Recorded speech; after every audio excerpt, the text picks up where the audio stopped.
L'invité de la matinale. KTO Radio. L'invité de la matinale aujourd'hui, Monseigneur Pierre Dornelas, archevêque de Rennes. Bonjour Monseigneur. Bonjour.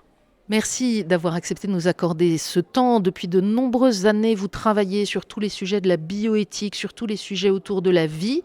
Et nous sommes en France actuellement avec deux grands sujets, la fin de vie, le projet de loi sur la fin de vie, et puis l'annonce d'une possible constitutionnalisation du droit à l'avortement.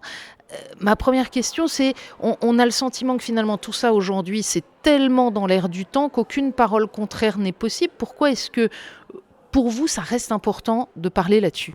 Il suffit d'aller sur le terrain, de rencontrer les personnes concrètes qui, elles, sont très attachées à la vie, d'une manière ou d'une autre. Je suis frappé de voir à quel point une maman, elle est bouleversée quand elle est confrontée à la question d'un enfant, d'un bébé qui n'est pas encore né et qui est malade.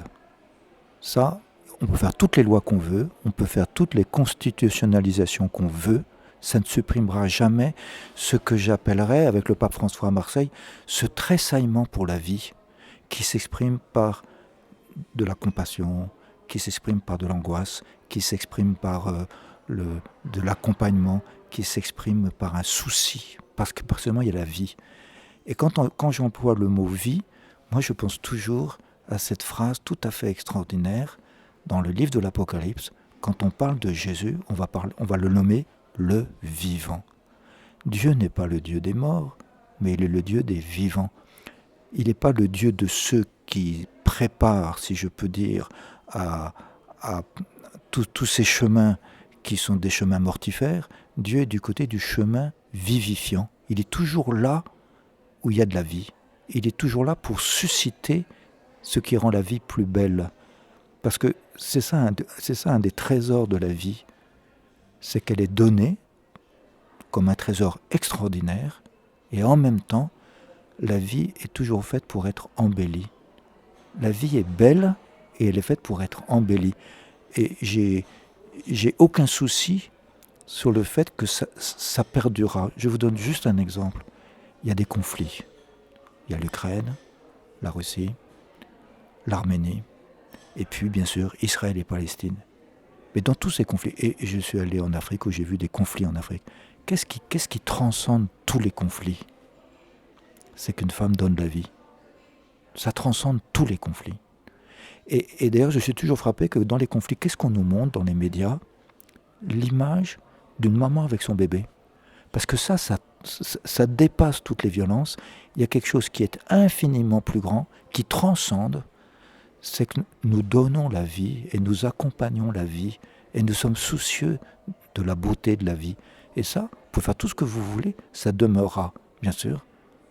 Il faut accompagner, se soucier de la vie. Et c'est sûr que la parole chrétienne, la parole du Christ, la parole de Dieu, la parole de l'Évangile, est une parole vivifiante pour accompagner la vie extraordinaire.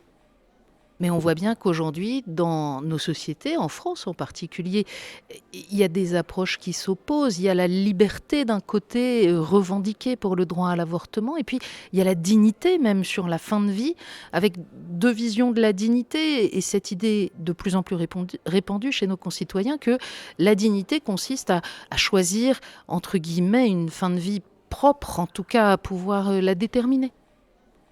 C'est vrai, mais en même temps, c'est pas vrai. Je pense que c'est pas exactement la bonne dialectique. La vraie dialectique, c'est fraternité et dignité.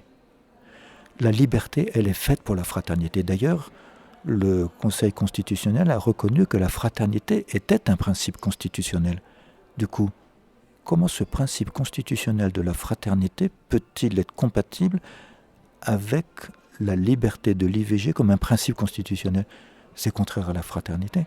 On ne peut jamais oublier qu'un avortement n'est jamais une affaire privée, mais toujours une affaire sociale. C'est une affaire de liens sociaux. Donc c'est une affaire de fraternité. D'ailleurs, l'expérience le montre. En tout cas, mon expérience le montre. Le nombre de fois où j'ai rencontré des femmes qui étaient angoissées dans l'isolement où elles étaient mises pour choisir ou non l'avortement. Et cet isolement, ça provoque de l'angoisse, mais dès qu'il y a de l'écoute, dès qu'il y a une relation sociale, dès qu'il y a une relation humaine, dès qu'il y a une rencontre fraternelle, l'angoisse disparaît. Et il me semble qu'il y a la possibilité d'un choix à ce moment-là qui est éclairé, un choix qui est plus libre. Je pourrais rajouter aussi, la mort, habituellement, nous allons l'accompagner de telle manière que personne ne souffre. Et s'il y a une euthanasie ou s'il y a un suicide assisté, c'est une exception. Et je veux bien le comprendre, c'est une exception. Parce qu'il y a trop de douleur et tout simplement une équipe peut reconnaître son impuissance à accompagner cette douleur. Douleur qui est psychologique parfois. Bon, très bien. De même, comme disait Simone Veil, l'avortement restera toujours une exception. Mais si je mets l'avortement dans la Constitution, ça devient un principe. Or, l'article 16 de notre Code civil dit que le droit à la vie est un principe. Alors, il y a deux principes contradictoires. Il me semble que nous avons besoin de beaucoup de cohérence, d'intelligence pour réfléchir à cette cohérence. Et il me semble qu'on peut trouver cette cohérence en allant sur le terrain et en regardant, en contemplant. Oui, il faut un regard qui s'arrête, qui ose être instruit par la réalité. La vie est plus belle qu'on ne pense dans le quotidien de la vie des familles. Et le souci pour la vie prime avant toute chose. C'est une évidence, j'allais dire, de l'amour familial, quel qu'il soit, qui est plus ou moins bien vécu. On porte tous ce souci de la vie, exactement comme Dieu porte ce souci de la vie. Et ça ne peut pas s'effacer de la conscience humaine. Au fond, Monseigneur, vous nous dites que quand on accuse parfois l'Église de s'en tenir à des grands principes et de méconnaître la souffrance des personnes, les nécessités qui les poussent à réclamer l'une ou l'autre de ces mesures, vous dites c'est l'inverse, il ne faut pas en rester aux principes, il faut revenir au cœur de l'humain.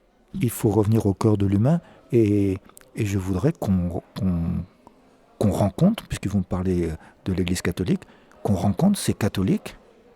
Comment se fait-il qu'ils se lèvent tous les matins pour aller visiter les malades, pour conduire les malades à Lourdes? Ça demande un effort considérable.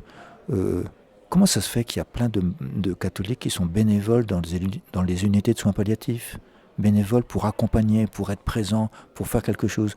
Comment ça se fait qu'il y a plein de catholiques qui s'engagent pour accueillir des personnes, des femmes qui se posent la question de l'avortement ou pas? Et comment ça se fait qu'il y a des catholiques qui accompagnent, quel que soit le choix qui est fait, et qui sont là sur le terrain? J'ai rencontré les aumôneries de maternité dans le diocèse de Rennes. Je suis frappé de ce que me racontent ces aumôneries. Ces personnes-là ne sont pas du tout en train de dire que ça peut faire, d'accord, on va admettre. Pas du tout.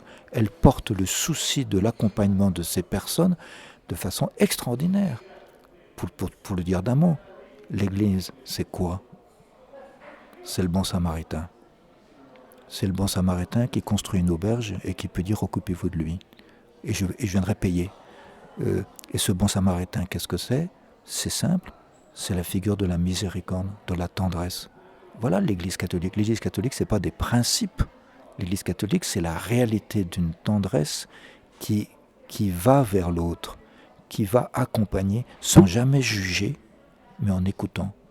Je donne juste cette femme qui a prononcé une parole extraordinaire dans une association, une femme catholique, et qui a dit, vous savez, ici, on ne se lasse pas d'écouter les récits. On ne se lasse pas d'écouter la souffrance. Ici, notre job, c'est d'écouter. Voilà l'Église catholique. Cette femme, elle s'appelle Marie d'ailleurs, elle représente pour moi ce qu'est l'Église attentive à ce souci de la vie que porte toute personne humaine dans son cœur. Et beaucoup disent pour autant, et alors, qu'est-ce que ça peut bien faire? Ouvrez la possibilité pour les uns, ça ne vous prive pas de continuer vos actions de bons samaritains. Non, ça c'est erroné. Ça c'est rentrer dans une perspective individualiste de la société, même si c'est un individualisme de groupe. Les groupes qui seraient les uns à côté des autres. Et non, c'est comprendre ce qu'est le bien commun. Le bien commun, c'est de créer les conditions sociales pour que toute personne et tout groupe de personnes puissent progresser vers son épanouissement le plus vrai et le plus réel de son humanité. C'est ça le bien commun. Et donc je ne peux pas créer pour un groupe cette loi et pour un autre groupe une autre loi. C'est pas possible. Ou bien la Constitution nous dit, comme disait Simone Veil, que l'avortement c'est toujours un drame, et du coup on ne va pas mettre le droit au drame dans la Constitution. Et à ce moment-là, la Constitution, qu'est-ce qu'elle va faire? Elle va mettre en œuvre, par exemple, l'obligation de la fraternité, l'obligation de l'accompagnement, l'obligation de s'écouter les uns les autres. Ça fait partie des conditions sociales pour que chacun puisse grandir vers son humanité le plus parfaitement possible.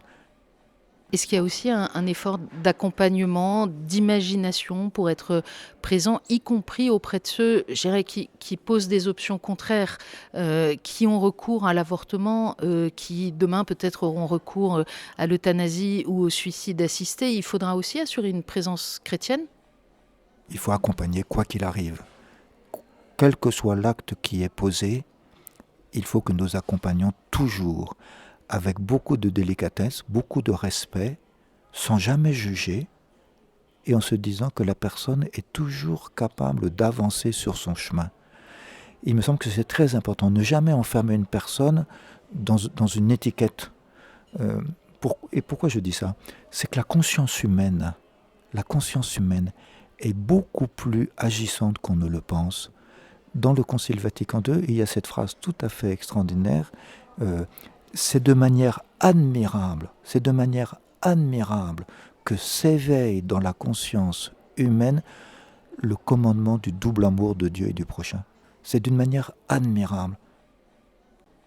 Et il me semble que nous n'avons jamais fini d'accompagner.